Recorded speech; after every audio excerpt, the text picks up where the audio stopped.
Walang gamot ang kamatayan, may lunas ang karamdaman. Ray Herbal Food Supplement, dito ka tatagal. Ay herbal na mabisa.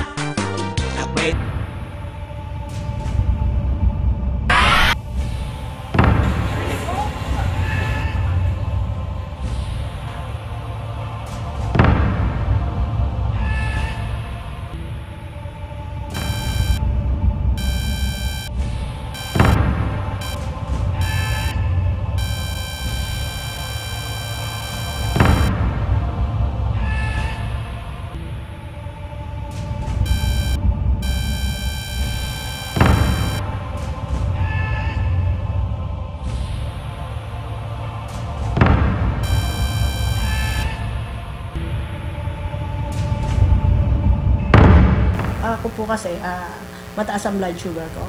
300, tapos umaabot yan.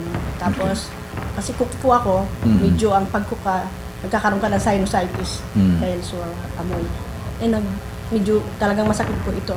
Kala ko kung ano, nakala ko cancer po. Di, naramdaman ko po yun, mataas ang blood sugar ko, sabay-sabay po, mataas din ang BP ko. Sige, paano to sa mister mo? Yun nga po, isa siyang nurse, hindi po talaga naniniwala sa herbal. Medisina pinaniniwalaan niya? Oo, doon siya naniniwala. Person para din medisina. Eh ngayon, napakahirap ng gamot, napakamahal po. Yun nga, napilitan lang po yan kasi talagang ayaw na lang uminom ng herbal. Nagkaroon ba ng lunas ng pag-inom niya ng herbal? Opo, nagkaroon po. Bumaba po lahat. Wala yung nararamdaman niya sa lagi din masakit ang ulo niya dahil po sa stress, taas ang kolesterol niya at ngayon, naging normal naman po ngayon. Hindi ka sinabihan ng mister mo, inumin mo yung herbal? Sinabihan po ako ng mister ko, tapos sabi niya mag-try ka na nito, sabi niya. Okay. Nag-try na po ako.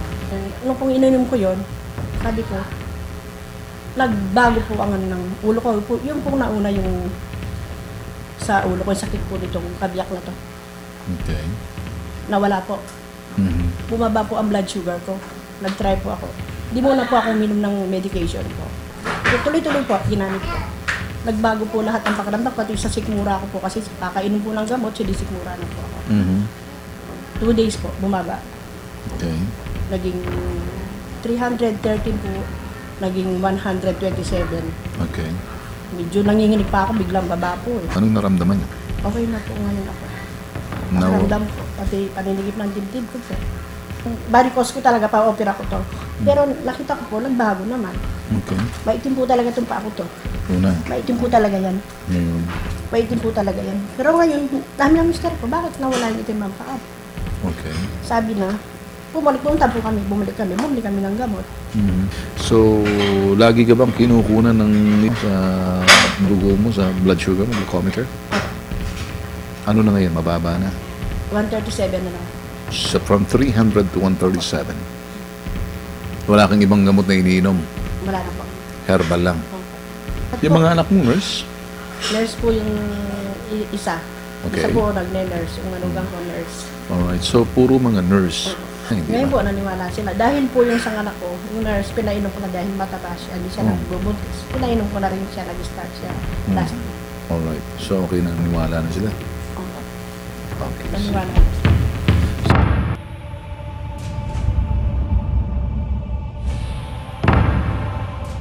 Ito po kasi trabaho namin ito.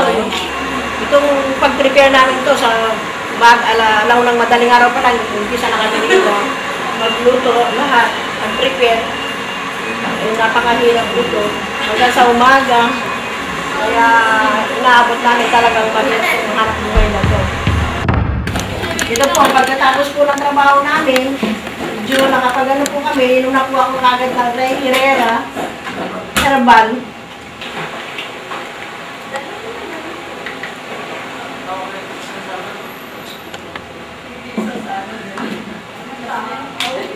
Tsaka hindi ako nagugutom pag uminom po ako nito.